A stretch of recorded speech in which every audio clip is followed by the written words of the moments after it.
Hello everyone, my name is Brian Bourgeon and welcome back to another video.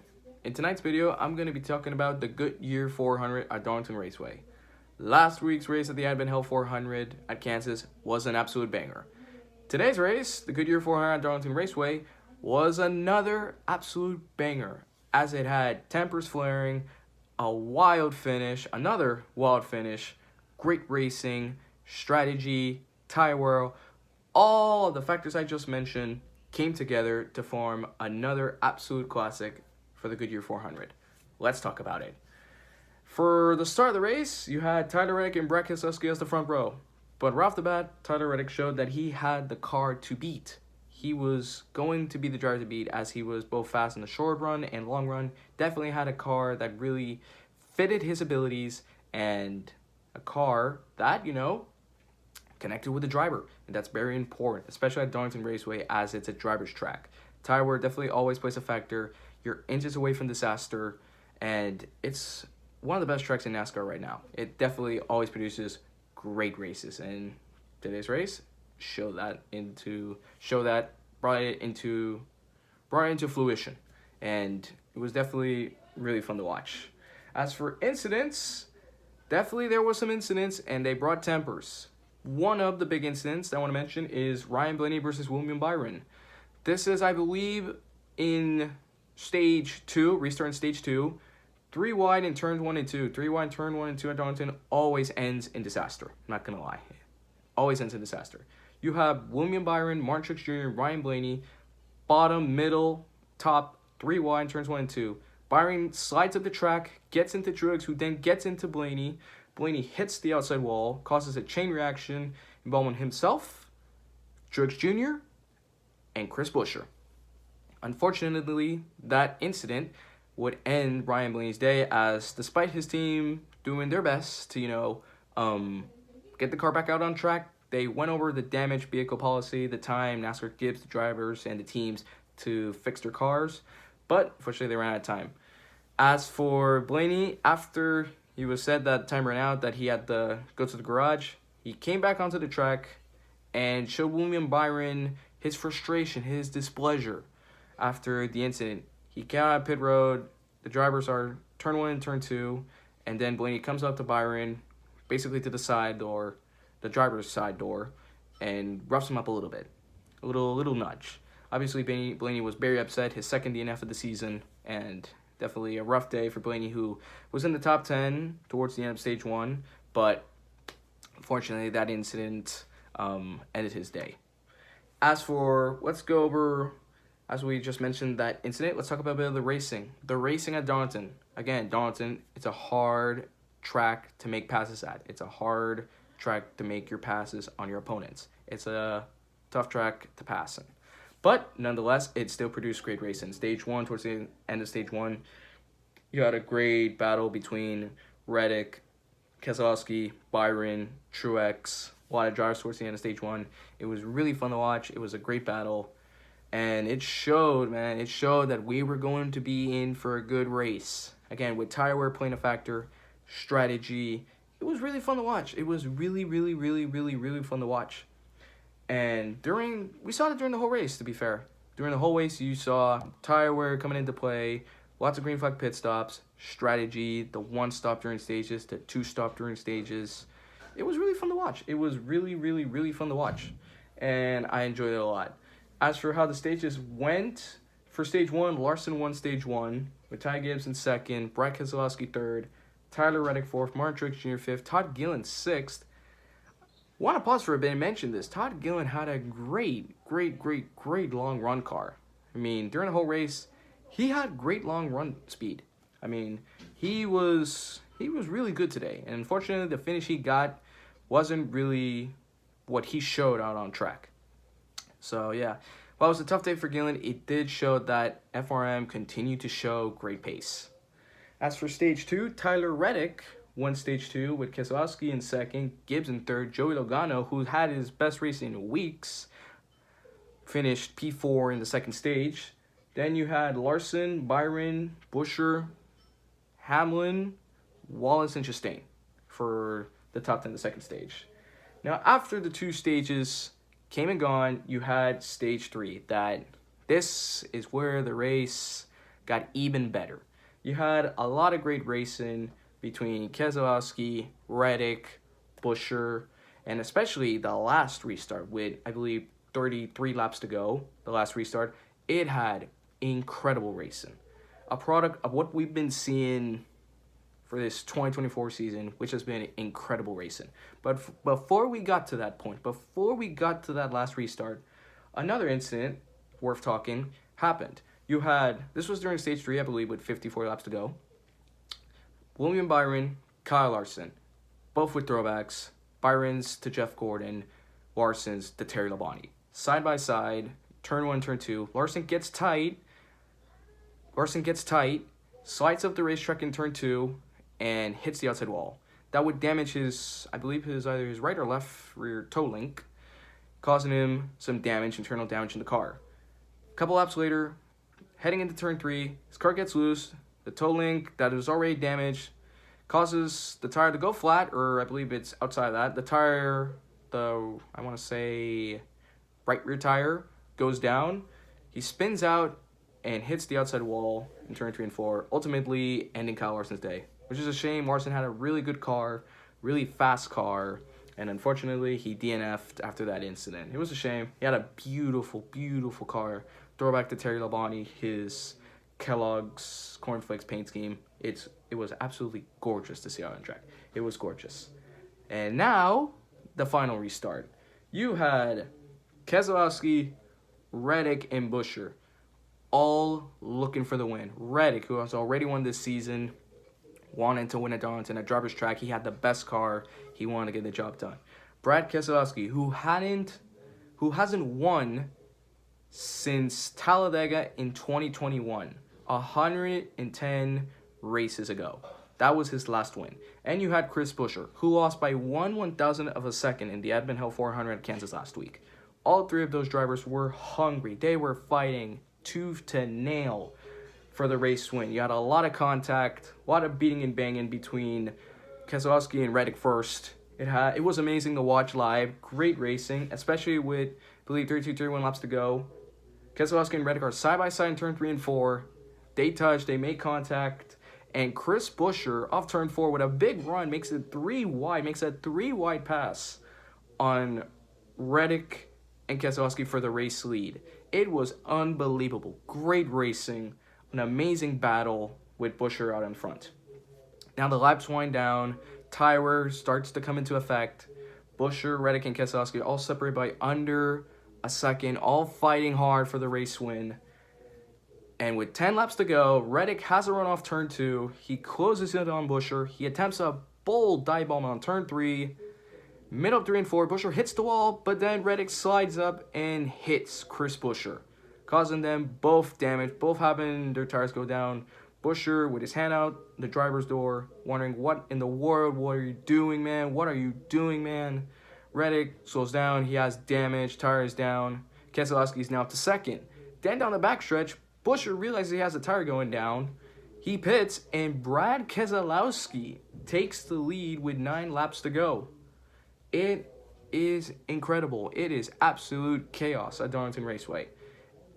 And behind, basically the top 3 all fighting, you had Ty Gibbs and Josh Berry. Josh Berry, who started 33rd, made his way all the way up the field to 3rd place with under 10 laps to go. And it's all of a sudden a battle for the win between Brad Keselowski, Ty Gibbs, and Josh Berry. Keselowski, who hasn't won since 2021 Talladega. Ty Gibbs, who's still looking for his first career win in the Cup Series. And Josh Berry, in an absolute horrific year for Stewart-Haas Racing so far, trying to do the impossible and get them a win at Darlington. Amazing stuff. You had Ty Gibbs also closing in on Keselowski. I believe the gap after, Buescher and Reddick had the pit was like 1.3, 1.2 seconds. With a couple laps to go, now it's down to like 7/10, almost half a second, or I think half a second at the time. Gibbs was closing in quickly, and so was Berry. It's going to be Keselowski versus Gibbs versus Berry for the race win, all of a sudden. But despite Gibbs and Berry pushing to the limit, trying to catch Brad Keselowski. They were not able to get the job done. Brad Keselowski would win the Goodyear 400, snapping a 110 race winless streak. A great win for NASCAR. Brad Keselowski, one of the most liked drivers in the garage, finally wins again and locks himself into the playoffs. A great win for Keselowski. He would hold off Ty Gibbs by 1.2 seconds. Ty Gibbs finished second today. Ty Gibbs still on the run, still searching for that first career win. Finishes runner-up to Brad Keselowski. I believe this is his first career runner-up finish. I could be wrong, but definitely a runner-up finish for Ty Gibbs. Josh Berry, third place. He started 33rd towards the back of the field, and he finishes third place. A monstrous performance for Josh Berry. I mean, an applause. He definitely deserves an applause. A great performance for Berry. Fourth place, Denny Hamlin. Denny Hamlin, who considered today to be a below average race for him, finished P4. And I mean, I do kind of agree on him saying it was below average. He really wasn't a factor at all in stage 1 and 2. He was around 11th, 15th, really, during stage 1 and 2. He wasn't really contending much towards, in stage 1 and 2, but towards stage 3, his car was definitely coming alive late, and he would end up finishing P4. Chase Briscoe finishes 5th. Stewart-Haas Racing 3rd and 5th. 2 SHR cars in the top 5. Kudos to, Berry and Briscoe. Great performances. Definitely a lot to be proud of. Stewart-Haas Racing definitely has a lot to be proud of after today's race. Hoping this is the start, for the results are starting to, come in. The good results starting to come in hopefully soon for Stewart-Haas Racing. Then you got 6th place William Byron, 7th place Bubba Wallace. Alex Bowman now with 4 consecutive top 10s. He finishes 8th today. Justin Haley finishes 9th. 9th place in a Rick Ware Racing car on pure pace. A absolutely brilliant performance from Justin Haley. I mean, think about it. Rick Ware Racing, top 10 at a non-super speedway on pure pace. Amazing stuff. You can definitely make the argument that, well, Haley, he's good here. I mean, he's finished top 5, top 3 in Colleague racing equipment here before in the Cup Series, or actually not top 3. But I mean, amazing performance. I mean, it could be because of the RFK. They're somewhat connecting a little bit in basic performance. Sharing performance in a way, but I can't find the word right now. But really good performance from Haley. I mean, also applause-worthy performance for Justin Haley. Again, he finishes P9. Michael McDowell finishes 10th. Great performance from him. Rush Chastain. Again, I want to bring this up again because it's really worth talking. Justin Haley, top 10, Rick Ware Racing equipment. Amazing stuff. I mean, they're on the up. Right now, Rick Ware Racing are on the up. They are on the up. Really good stuff. McDowell 10th, Chastain 11th, Chase Elliott 12th, Christopher Bell 13th. Noah Gragson also had a good performance. He finished 14th. I believe he started 36th. He started dead last, and he finishes 14th. Good performance from Noah Gragson as well. Really good performance. Todd Gillen finished 15th. Again, he had a great long-run car. 15th isn't too bad, but I feel like he could have had a better result. Maybe a top 10. But nonetheless, good stuff from Gillen. Had a fast car. Corey LaJoie 16th, Ryan Preece 17th, Kaz Grala 18th. Rick Ware Racing had 2 cars inside the top 20. Really good stuff. And again, on pure pace too. On pure pace. Like I said, Rick Ware Racing are on the up. They are climbing the ladder when it comes to performance. Really, really cool to see, to be honest. Really fun to watch Rick Ware Racing getting better and better and better. The more teams fighting for top 10s, top 5s, wins, the better. Then you have Eric Jones in 19th. Yeah, Eric Jones in 19th. Again, Jones who missed Kansas due to an injury in his lower back after Talladega. Good performance from Eric. Austin Cindric, 20th. Logano, 21st. Again, Logano had his best racing weeks, but unfortunately, he had a late race penalty in the pits for, I believe, speeding. So, a tough pill to swallow for Joey Logano. Hopefully, though, he can take the positives out of today's race from Darlington and use that as energy heading to the All-Star race, but then the Coke 600. Good, but it was still a good race for Logano despite the finish. Harrison Byrne 22nd, Stenhouse 23rd, Suarez 24th, Truex Jr. 25th. Again, not the best performance from Truex, but oh well, can't do much. Again, he was involved in that incident. And as for some other notables, Kyle Busch 27th, Chris Buescher 30th, Reddick 32nd, Larson 34th, and last place Ryan Blaney. But after all the dust was settled, Buescher, after the race, confronted Tyler Reddick, obviously extremely upset after the incident with 10 laps to go, after Reddick dive-bombed Buescher. They both collided, they both had the pits. Basically, both of their races were ruined. So Buescher confronted Tyler Reddick, gave him a shove. He was wondering, what was he doing? What are you doing? What was that? Obviously, Buescher extremely upset at Tyler Reddick. I mean, and obviously, you can understand Chris Buescher's frustration. Think about it. Last week, he lost by 1/1000 of a second. The closest finish in NASCAR history. And Buescher was on the losing side of it. Today, he has a chance to win. 10 laps to go. 10 laps away from the win at Darlington Raceway. All that just to get thwarted by Tyler Reddick making a Super Bowl dive bomb on Buescher. So obviously, all the frustrations from Buescher came out. He was really upset at Reddick. And tempers flared. Pushing occurred. Harsh language was lashed out. I mean, drama at Darlington. Again, drama in NASCAR, but not fabricated at all. Just natural. It's what NASCAR needs right now. NASCAR's on a hot streak. Think about it.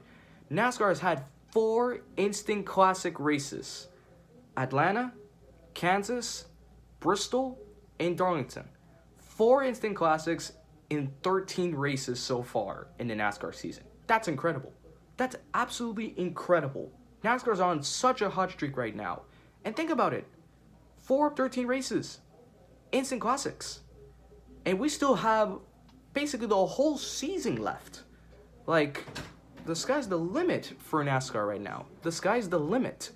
And, wow. Again, to be a NASCAR fan right now, you definitely got to be very happy of it. You definitely got to be very, very, very happy of it. And as a NASCAR fan, I'm extremely happy at how my sport's going right now. It's really, really awesome to watch. But that will do it for my race review of the Goodyear 400. I may post a video talking a bit more of the race and Kansas as well. I feel like those races deserve more attention. And think about it. Back-to-back weeks. Incredible stuff. NASCAR's on a roll right now. So, thank you all for watching. I highly appreciate you all watching. Please leave a like and subscribe if you want more racing content like this in the future. And I will see you all next time. Bye-bye.